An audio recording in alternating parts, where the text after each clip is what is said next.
Welcome to the Poisoning Podcast. I'm your host, Erin DeLulo. Don't forget to like, rate, and review the show. Even share it with a friend.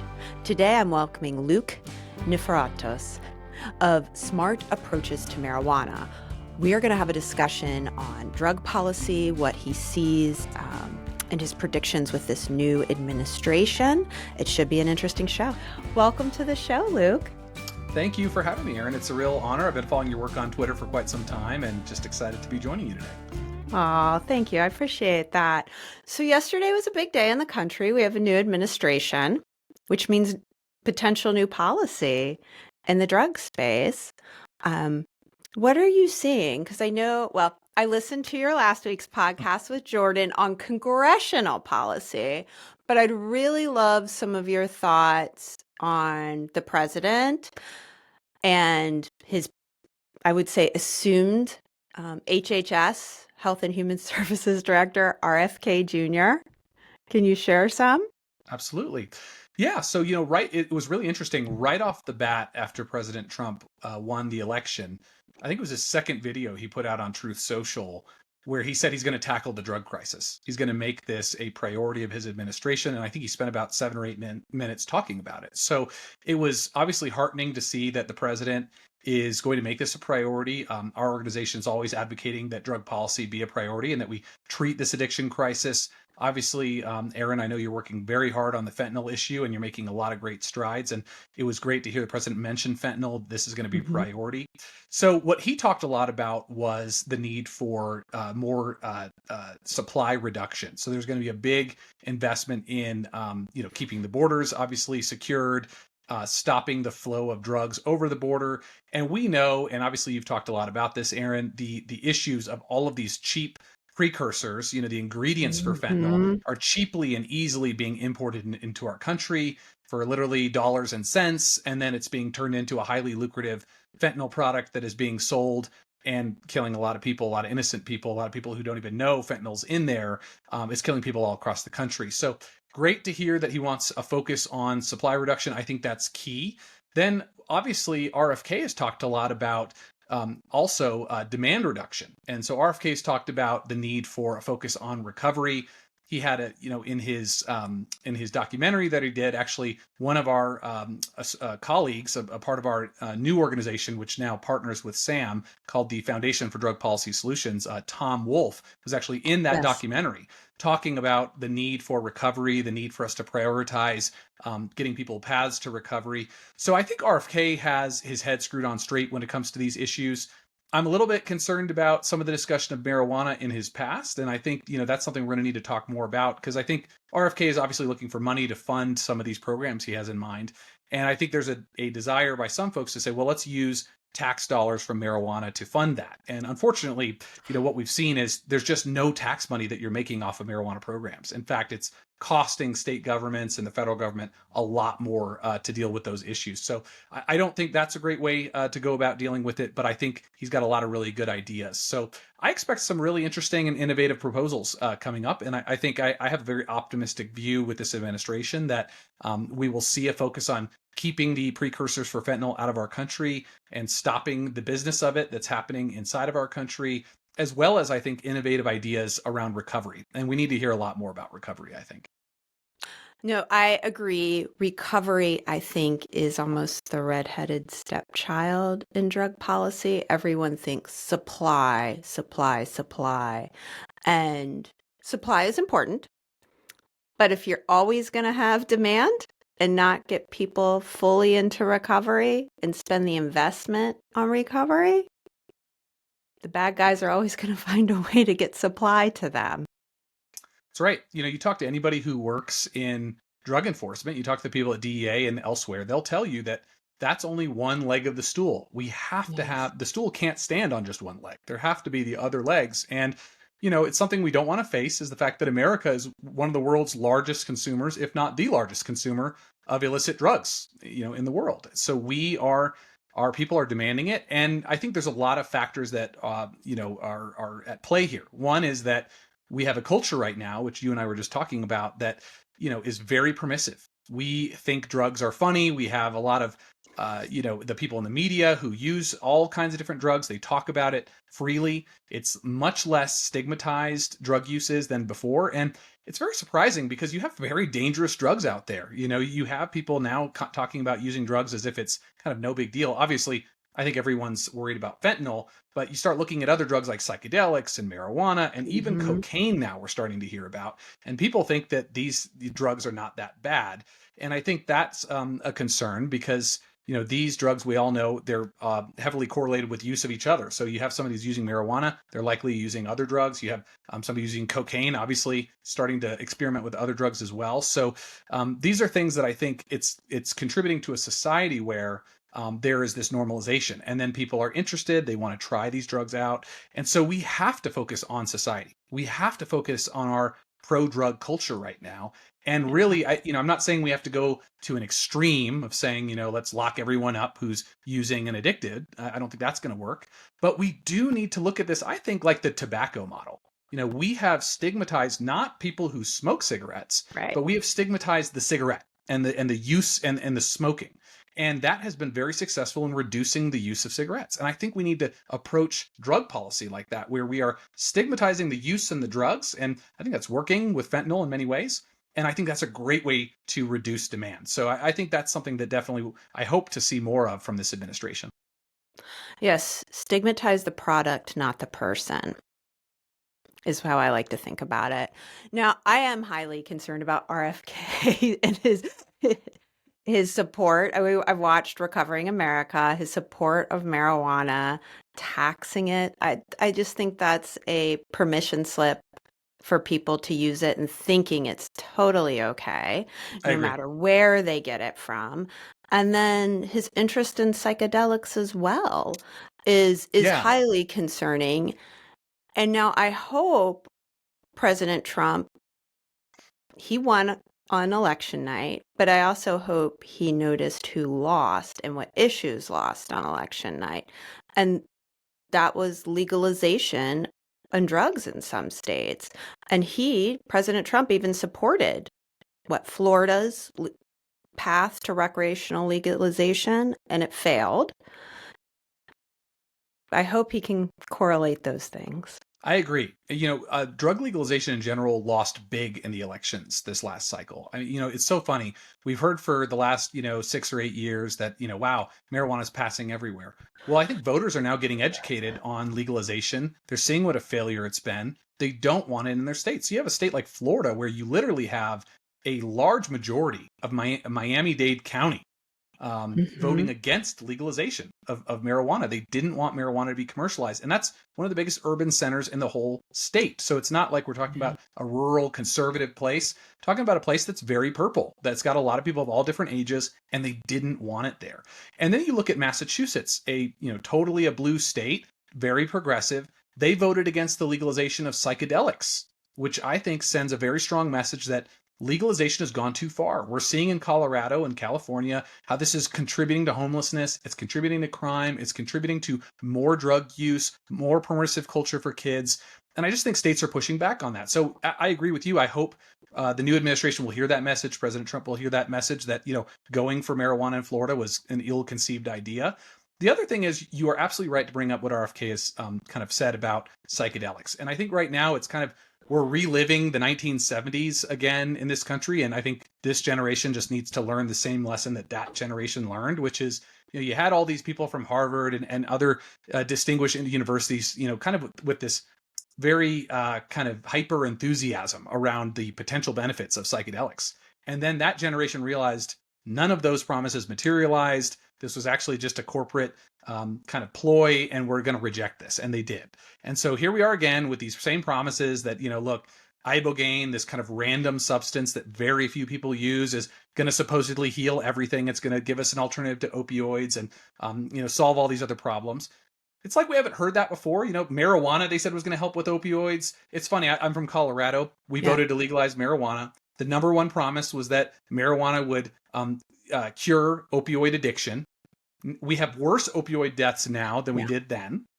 And we just voted a year ago to legalize Ibogaine and 6 other psychedelics under the promise that it was going to what? Treat opioid addiction. So it's just so funny that you have these entrepreneurs that are pushing the same old messages. Didn't work with marijuana. Now they're trying Ibogaine. So I just think people, they need to look up the facts on some of these drugs and realize that there's, people who want to make a profit off of it. Which, by the way, last thing about RFK, Yeah, he is rightfully concerned about big pharma and big industry getting involved in sure. addiction. Well, big pharma is collaborating with big marijuana and big tobacco. Big pharma is tied up in all of this. You have major money players that are investing in marijuana, that are investing now in psychedelics. Big pharma players now are getting involved. And so I think, if you're concerned about that kind of influence in drugs, which I think anyone should be, major corporate conglomerates getting involved in addictive or mind altering substances, you should be very concerned about what's happening with marijuana and psychedelics, because those are the big frontier. And so did you watch Recovering America? I watched bits and pieces of it. Okay. Do you have any viewpoint on the creative ways for recovery, such as the treatment farms? Yeah, so I saw that. Obviously, he wants to Yeah. fund it with marijuana tax revenue. Right. Not going to happen. Marijuana tax revenue, it doesn't even cover the costs of implementing marijuana policy in the states. So that's ludicrous. In terms of the farms, I don't have a lot of strong opinions about it. I haven't really fully vetted that proposal, so I couldn't give an educated, point of view Okay. on that. I am I do think commissions and states should be open to alternative treatments in the fact, working on a farm, working with your hands, having a mission in part of your recovery is better than just sitting in a bunch of conference rooms all day long. Not that therapy isn't a necessary part of recovery, but I think I'm there are very many pathways interested to in that. recovery. Yeah, there's so many different pathways. Some folks it's 12 steps, some folks it's Hmm. not. Some folks it's CrossFit gyms, it's exercise. There's all kinds of ways to do it. So I'm open-minded to a lot of different ways for folks to find recovery. Yeah. I just think it's important, like you said, that it no longer be something that is kind of reduced in its priority in the discussion. Yes. Recovery, I think, needs to be the North Star, as Tom Wolfe likes to say. He's a great friend of mine. That needs to be the North Star. And all of our policies should be geared at getting people into recovery, Yes. normalizing recovery, and making it easy for someone who's in recovery to fully rehabilitate, to work and succeed and prosper in this society. That needs to be the focus. Yes. To be part of society again. Exactly. Well, okay, I have to bring up one other thing about Trump because I just saw it like 2 hours ago. Uh, Trump is thinking about pardoning Ross Ulbricht. Yeah, I saw The that. Yes, yes. I mean there's just I see things like this. Of course, the folks at Reason, if we all lived in this perfect world, we could be libertarians, but we don't live in a perfect world. Yeah, if all of our So, actions occurred in a vacuum, it'd be wonderful, but it's just not the case. and Elon saying Ross will be freed too. Yeah, that's Sorry. not what we want to see. I mean, you have Right. somebody who, he's basically, fentanyl and all these other drugs were being sold on this marketplace, the Silk Road, right, is what it The was Silk called. Road. And yeah, and it's just, this is somebody who, there's a lot of other, I think when people look at this person, I will say, to be fair, I don't think they're thinking about, the drugs that were being dealt and all those things. I think they're Like El thinking of this, Chapo. yeah, conceptually, but we have to be real about what he facilitated. That Yes. his programming and his skill set he used to empower people to bring tremendous harm to the innocent in this country, and that's something that I think we shouldn't miss. And so I hope President Trump will take a hard look at what was facilitated. El Chapo, all these precursors, all these facilitating all these sales of nefarious substances and other items and people, even so, not a good guy. Yeah, I it's and so Silk Road again was a website he created, this Ross did, which he didn't sell the drugs, but he put people together, drug dealers And allowed them to do so and buyers. anonymously and in a way that couldn't be tracked. Yeah. And I'm sure someone took his technology and has been using it over and over again. Well, and I think that's where we're seeing, interestingly, that's where we're seeing cryptocurrency and crypto Oh, technology advances and blockchain and all of that. That is all kind of merging with the whole drug issue as well. And that's something that, again, is kind of sliding by under cover of night. But you talk to anybody who, again, works in law enforcement, they'll tell you the crypto side of this is becoming a really big way that drugs are moved and sold because it allows for anonymity and it's hard to track. And so that's something that, we cannot allow these backdoors to persist. Technology advances are great. I think we should harness cryptocurrency and technology. They're great things, but we have to be real about the fact that they're being used to facilitate absolutely terrible things that are happening to people. And one of those is the sale of fentanyl and other drugs. And we have to figure out a way to deal with that while this technology continues to expand. And I think we just had the first crypto inaugural ball. Yeah. This past weekend, I saw some folks I know personally who were there. Snoop Dogg entertained, which sort of goes hand in hand, Yeah, right? Now that unsurprising you're, there. yeah. So I see things like that, and it does give me pause. So are you and your colleague Kevin, are you communicating with RFK Jr. or the president at all, or how are you trying to influence this Good upcoming questions. administration? Yeah, so obviously, I think everyone in the world is trying to, talk to this administration, talk to President Trump and Hmm. RFK and others. Obviously, we as an organization are a policy organization and an advocacy organization. So Right. it's our mission to get in touch with these individuals and help connect the average person to these individuals to share their concerns. Right now, we're hearing from a lot of parents all across the country who are worried Mm. about policies that are affecting their kids. Their kids are getting addicted to today's high potency marijuana. They want to know what's going to be done about this industry. They're worried about marijuana rescheduling, for example. We also are hearing from parents that are concerned about some of the things that RFK has talked about in the past that have normalized some of these other drugs we've talked about. So yes, we are trying to contact them. We have been in touch with members of the administration, obviously not the president himself at this point, but we are definitely talking to the administration, to the people who are in charge of the transition team and others. We have, submitted proposals for policies we think make a lot of Good. sense. We don't think that we should have policies in place in this country that enable drug use. And so we're obviously thinking there's opportunities with SAMHSA to really shift the focus towards recovery, to shift the focus towards prevention. Prevention is another thing that we just don't hear about as much. And I think prevention needs a much bigger investment. By the way, I don't think a lot of people know there is no funding for a national youth anti-drug campaign in this country. Mm. We had one in the 80s. There was some concern that it wasn't effective, but then they did more research and found there were aspects of that campaign that were actually very effective, very cost effective, that the message was being heard by youth. But then what happened is, it got out of date, it got defunded. We never got another chance to keep educating the public. And I think we're suffering for that, right? We talk about the normalized culture we have for drugs.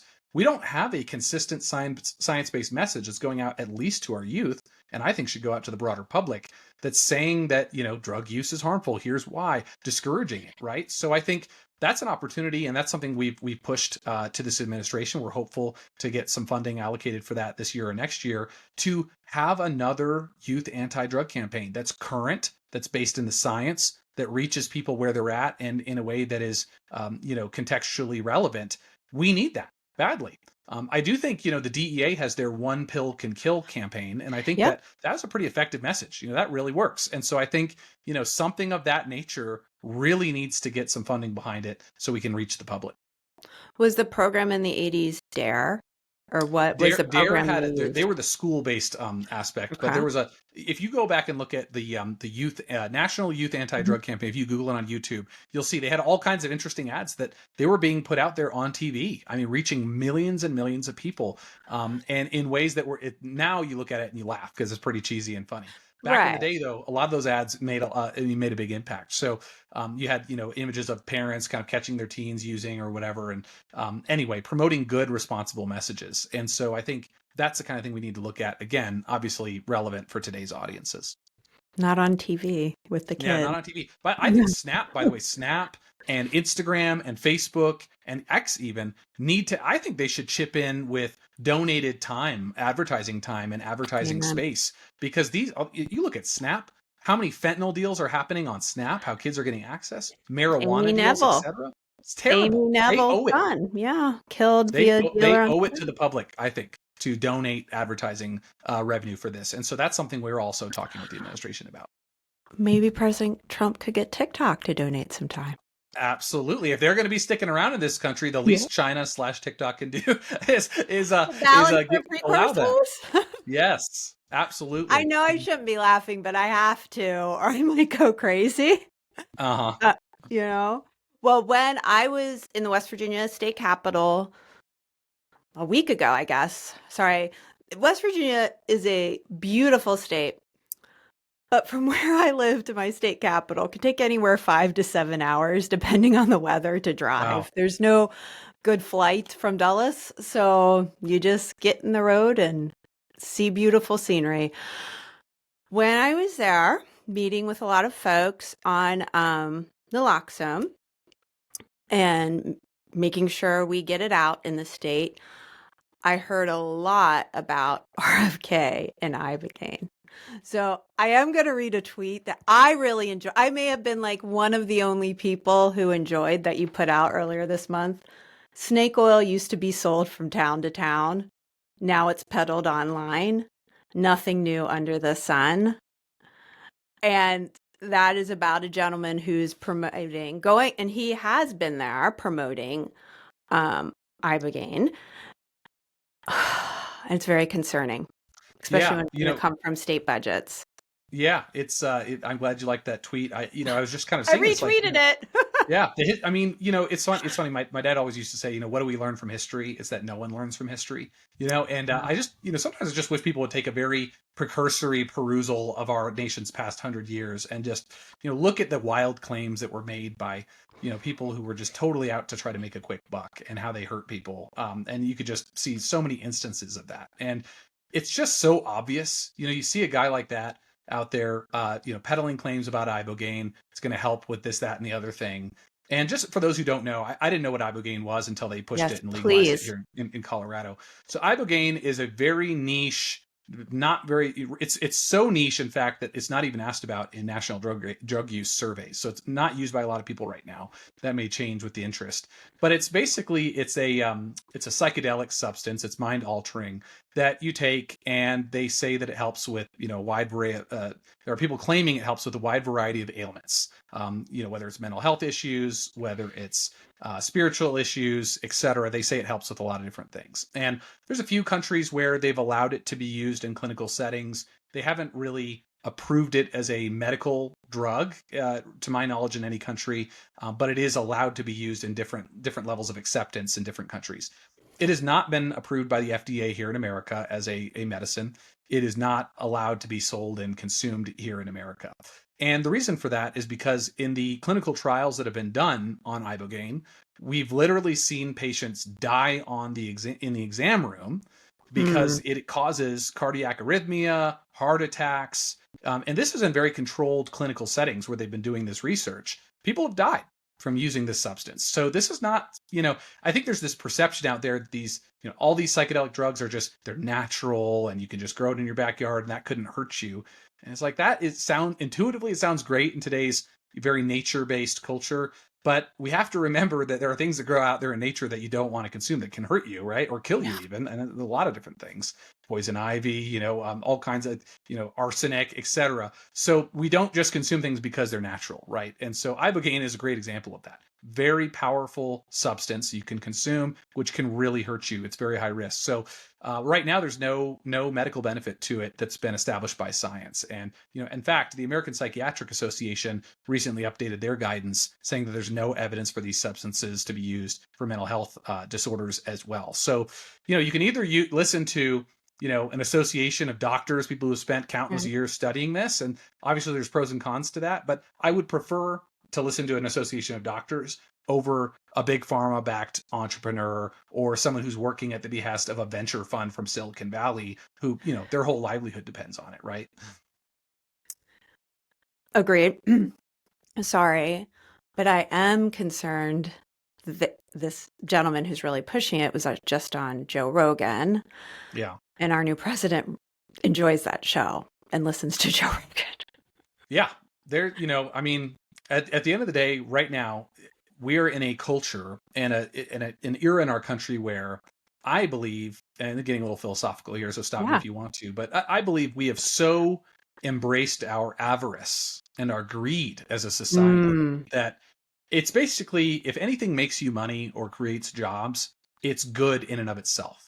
Yeah. And it's not. We have to understand that just because it's making someone money, I think we're realizing that, there are companies that are very predatory, that are hurting Americans, that are hurting our kids, that are making our society worse. And they're making a lot of money off of it, but that doesn't mean that it's good, right? And so, for example, you have like the Nikes of the world, right?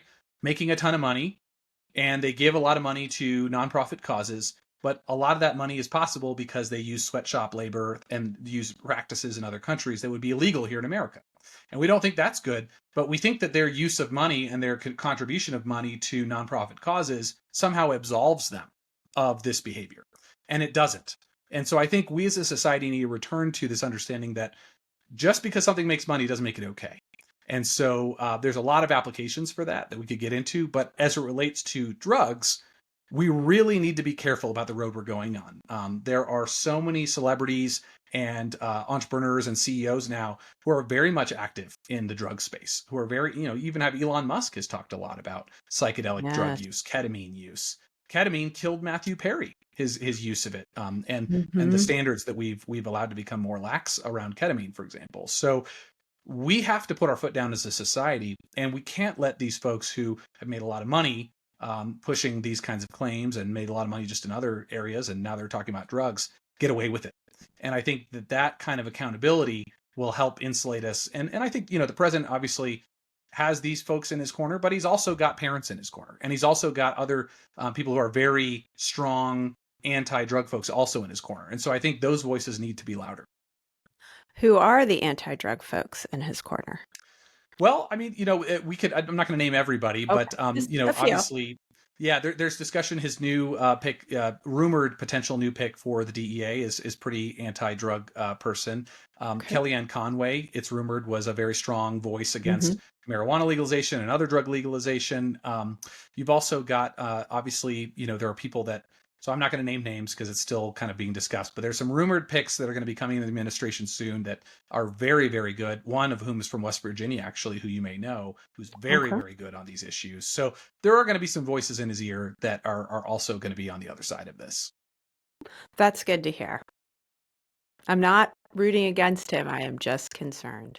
Yeah, and I will say that our organization is, as you know, nonpartisan. We were Sure. co-founded by former Congressman Patrick Kennedy, a Democrat from Rhode Island, part of the Kennedy family, as well as David Frum, who was then from the Bush administration. And we got a Oh, lot of people on all sides of the aisle and everywhere in between. So we don't, endorse any president or endorse any candidate. What we right. like to do is, and this is really just my personal philosophy, is, drug policy. Our mission is to reduce the harms of drug use and addiction on society. And so that mission means we got to work with everyone who's in power. So for right now, it's President Trump and it's a Republican Congress, and we're going to work with them on the issues that make sense. The issues that matter to them are going to be different from the issues that matter to Democrats. And so in this previous administration, there were a lot of areas of commonality that we worked with that administration as well. So I think, it's important for advocacy in drug policy, I think, to be optimistic and to focus on areas where we agree and to maximize those areas. And then, every 4 years, every 2 years, there's a new election and you have new opportunities and new challenges. And we got to tackle those, I think, with a positive attitude as advocates of drug policy. It's a great viewpoint. So, can you tell our listeners, especially parents, why they should be concerned about marijuana use with their teens? Yeah, absolutely. So I think what we're seeing right now is, so we have 24 states that have legalized marijuana for recreational Mhm. purposes. They've commercialized this drug. I think really important to understand when people say legalize, what do they mean? Are they talking about decriminalizing possession? Are they talking about Mhm. commercializing the drug? What we have seen is the commercialization of this drug, which is so dangerous. So, three big changes that have happened since legalization. One is this industry came in overnight, commercialized this product. They started targeting kids looking just like tobacco. Now, tobacco has invested millions of dollars. So, first big change was tobacco's investment. This is looking a lot like the tobacco industry of 50 years ago now. Second big change is that the potency of this drug has skyrocketed. So just 3 decades ago, the average potency of marijuana was 1 to 3% potency in a joint. Now we're seeing dabs and shatters and waxes, these new kinds of concentrations of marijuana that are up to 99% potent. Okay, so Hmm. it's a totally different drug. It's 30 times more potent than it was a few decades ago. Totally different. And the only reason that happened was because we commercialized it. Okay, so that was the second big change, was potency. And then the third and final big change, and there's a lot of things we could talk about, but these are just the big three. The third and final big change is that that change in potency made marijuana much more addictive and much more harmful to your mental health. So now we have a situation where 30% of people who use marijuana in the last year will develop a cannabis use disorder, or that's the clinical diagnosis for addiction to marijuana. And we know that your chances of developing schizophrenia or psychosis from the use of it are now fivefold worse. So literally, it's much more addictive and it's much more harmful to your mental health. And I think, we're in the middle of a mental health crisis in this country. Our Yes. kids are much worse off than they were even just 10 years ago as far as their mental health goes. And they're being told that these marijuana products help with their anxiety, help with their depression, when all the research shows that it makes it worse. So I think, as parents of young people out there, and I'm a parent of two little girls, that's why I work on this issue, right? I come from Colorado, the first state to legalize it. And I saw the impact on the parents around me. And I thought, my girls are going to grow up one day and they're going to be teens. And I've got to do something to protect them from the normalization of this drug and protect other people's kids too. So I think those are the big things that I, as a parent, find concerning: this industry, the addiction, the potency, the mental health concerns. And so I think those are some of the big things that we've got to watch out for. I think it's so important. Thank you for telling us about that. Now, I think there's a little bit of maybe it's the corporatism, but the connection between the opioid doctors or the opioid prescribing doctors in the first wave of our crisis to the medical marijuana doctors of today who are just you over prescribing. Is there Yep. anything being done about this? Thank you so much for making that connection. I think you're one of the brightest people out there, because nobody else has asked me this question before. So it's just a great question. So I'll give you a great microcosm of that. Okay. So you probably have interviewed Sam Quinones, or maybe at least you know him. Excellent Hmm. writer on the opioid crisis. And so if you haven't read his book, Dreamland, it's a fantastic Yep. book. And he has a second book that came out, The Least of Us, which is also excellent. I've read both of them. So in Dreamland, he talks about the origins of the opioid crisis. And how it started with heroin, and you had these cartels get involved. They create, primed the pump of a lot of people for opioids. And then you had a company, Purdue Pharma and others, that came in and they had OxyContin and they had these strong opioids. And essentially what they did was they marketed them to doctors. They incentivized doctors. They could make more money, get kickbacks if they prescribed their drug to Hmm. the public. And they got a lot of people very addicted, and they lied about their products. They said they're not addictive. They said that, only 2 or 3% of people are addicted, based on one bogus industry funded study. Okay. So that, I just gave you a very, very short run through of the opioid crisis. You can read that book to get the full details.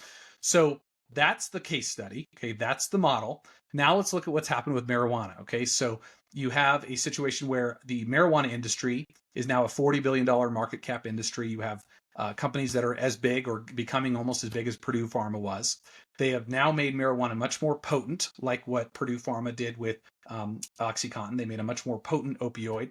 And what they've done is they've gone and they've pushed these drugs out to doctors, these marijuana products out, and they've said, recommend these products. They've gotten patients to go to their doctors and demand recommendations for marijuana.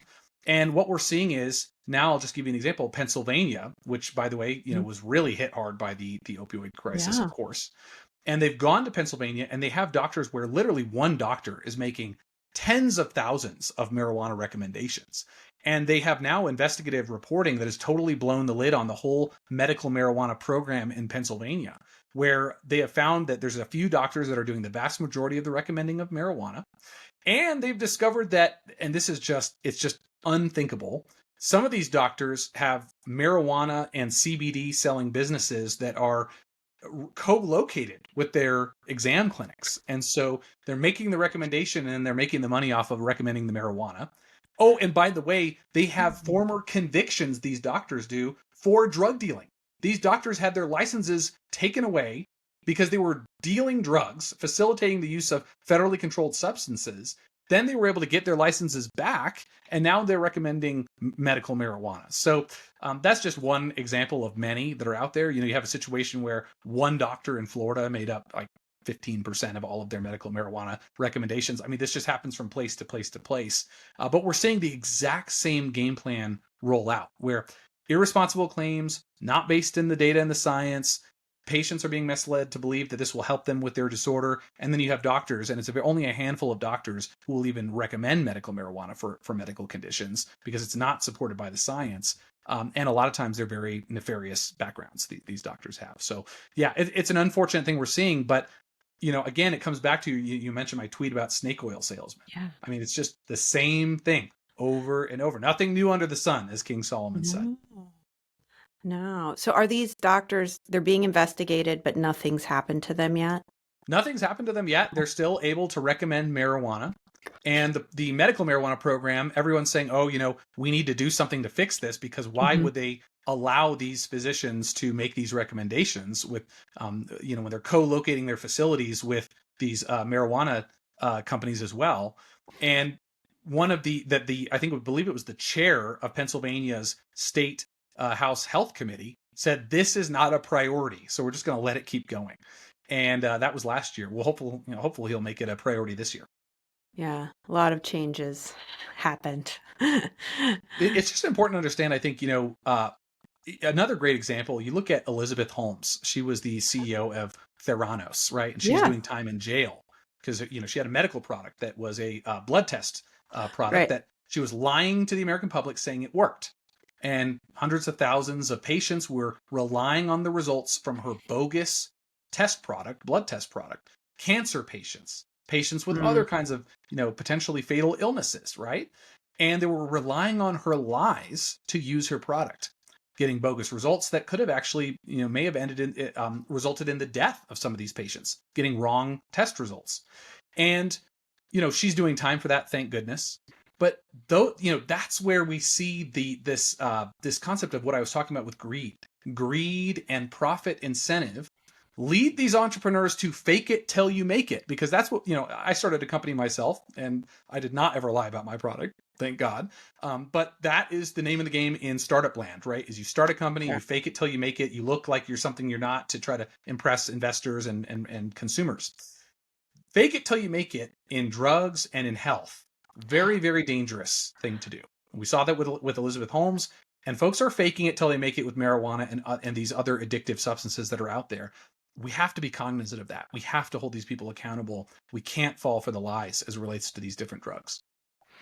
I think so many people are disappointed in our parents who've been infected, family members in this first wave of the opioid epidemic because the Sacklers have Yeah. really not been held accountable. They're Yep. living The Supreme Court threw extremely. out the whole agreement, so we're back to square one. Yes, or is it? Yeah, it was last week. Sorry, I forget when I put out my newsletter. I put it out on Sunday mornings. The Sacklers are now offering like a $500 million more, just a $500 million, which is real money, but Yes. is it enough for them creating 1 million new addicts in Yeah. our No, it's not. And all the country? carnage on society. Are you kidding me? Exactly. And then the DOJ has just sued Walgreens for recently over prescribe filling prescriptions for opioids that may be fraudulent. It's like, well, have we Yep. learned nothing? Yep. And then 1 in 8 babies in West Virginia are born addicted. To fentanyl, And right? it's, Or to yeah, opioids. mostly fentanyl opioids. Yeah. Yeah. It's, and again, back to my point about money, right? Money can never make right the wrongs, but obviously Sure. we need money as a society to start to begin to heal and fix and solve this problem, to fund the right programs. And so I think, you bring up just awful, awful stories, and we could both name so many names of people and Yeah. parents and families that have been ruined by this crisis. And what I will say is, you look at the poisonings and what's happening there. We need to treat this like the serious issue that it is. And, the work that you're doing, Aaron, is life saving, and God bless you for it. Getting naloxone out there. We need to have naloxone out there. We need to have these interventions that are going to save lives, because we need to keep people with a pulse in order to get them into Yes. recovery and get them to the life that they deserve to have. I think we also need to hold these companies accountable who have primed the pump, if you will, primed our public for all these intense substances that are out there now. Fentanyl, obviously, being the one we're really talking about. Now we have, an issue of a wave of trank now, where you can't even reverse that with some of the opioid Right. reversal the products that are out there. And so they're going to continue to innovate off of this. And so this again started with what these companies did and what irresponsible doctors did. We need to have more safeguards in place to hold these folks accountable, get them to pay their fair share of this. And we're going to have to do a lot more hard work now because of the politics of this with the Supreme Court ruling and all of that. But I think that's going to be a place where we need to hold people accountable as well. Well, it's been great to work with Harbor Path in distributing naloxone. So I'm going to ask you, do you carry naloxone on you? Do you keep it in your office, your car? That's a good question, and you're putting me on the spot. Unfortunately, the honest answer to that is no, and I need to do that, and that's something Well, that we talk about. I will fix that for you. Thank you. I appreciate that.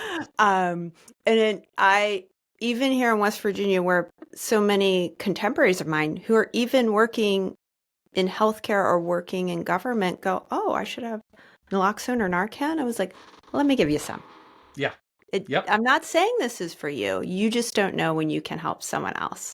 That's right. And I live in Colorado where we're having increasing opioid deaths. You never know when you're going to Yes. need it, especially in the Denver area.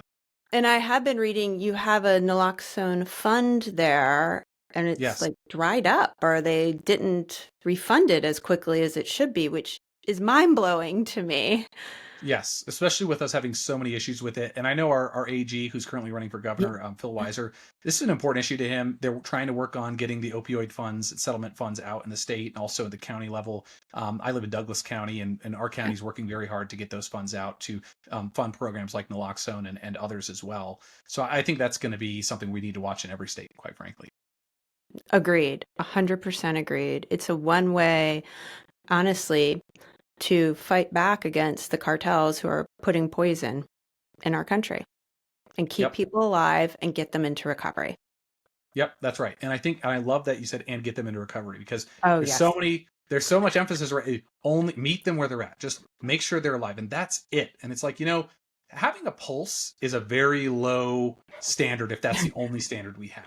Yes, having a pulse is a standard. It should be a part of the standards, but then there's, meet people where they're at, but don't leave them there. As our co-founder Patrick Kennedy would say, don't leave them there. We can't leave folks in addiction. There's no way that somebody can sustain their addiction and lead a life addicted and be able to live any kind of good life at all. And when I say good life, I mean the good life, right? I mean Right. I have Aristotle here over my shoulder, so I think about what Aristotle was saying with the good life, right? And the truly good life is where you're living out your calling. You are able to make your own decisions and use your own reason.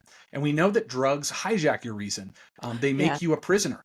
And we cannot allow that to continue. And we also know that a lot of folks who require naloxone interventions, if they're not getting other interventions and wraparound services after that, Mhm. they are very likely to need naloxone again and again and again, and they may even yet die. So we have to do a better job of the follow-up after we have naloxone. I think that's the key 1-2 step. And I love that you emphasize that because that has to be our driving force.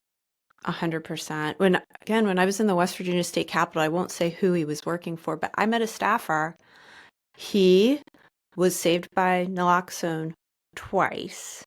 And then the second time, it took them 4 units of Narcan to save My him. goodness.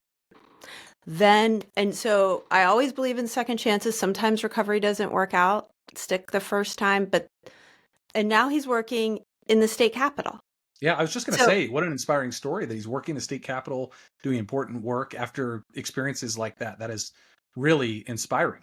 exactly. So, well, do you have anything else you'd like to share with us Yeah. today, Luke? Well, I would just like to say thank you for having me on. And I just want to just talk about our website so you don't mind. We have Yes, please. learnaboutsam.org is where you can find Sam's work on marijuana. And then our sister organization, gooddrugpolicy.org. That is where you can find the Foundation for Drug Policy Solutions, the work we're doing on the opioid crisis, fentanyl, so many other substances that are out there. You'll find education, advocacy stuff we're doing. I will say, Aaron, something we've been working on for 2 years, and we're getting ready to unveil it here in a couple of months. I'm really excited. Ooh, It's our blueprint for effective drug policy. It okay. is a comprehensive document. We've had industry and advocacy leaders people who are very, very smart, researchers, doctors, advocates for recovery, people in addiction with lived experience, basically the whole spectrum. We've had people, bumping my microphone there. We've had people volunteering their time over the last 2 years, quarterly Zoom meetings to give input on the biggest and best policy ideas to tackle the addiction crisis in this country. We're really excited to unveil that. It is just about done. It's being designed. We're going to have a website component of it, also a print document version of it. We're going to be distributing it to lawmakers in Congress, to the administration, also to people in state capitals. So certainly where you live in West Virginia and everywhere else. And this is going to have it's going to be very usable and consumable. Lawmakers will be able to take its provisions and start to make bills and laws out of it. And that's the idea, right? I think there's a lot of people thinking about good ideas when it comes to drug policy and recovery and things like that. And there's a lot of people maybe lobbying on different pieces of what that means for their industry. But there's nobody that's taking a holistic kind of comprehensive view of this and saying, let's think about it and let's do it. Let's get these laws passed. And our organization, FDPS, that is what we're trying to do, is get these laws passed too. So keep an eye out for that, gooddrugpolicy.org. We're very excited to announce that in DC here in the next few months. How exciting. I will. Well, thanks for joining us today, Luke. Thank you for having me. Thank you for the great work that you do personally, professionally, and all the ways that you and your family are engaged. I very much appreciate it. Thank you for joining us and listening to today's show. Please like, review, and rate this podcast. Even share it with a friend. And stay tuned for more episodes.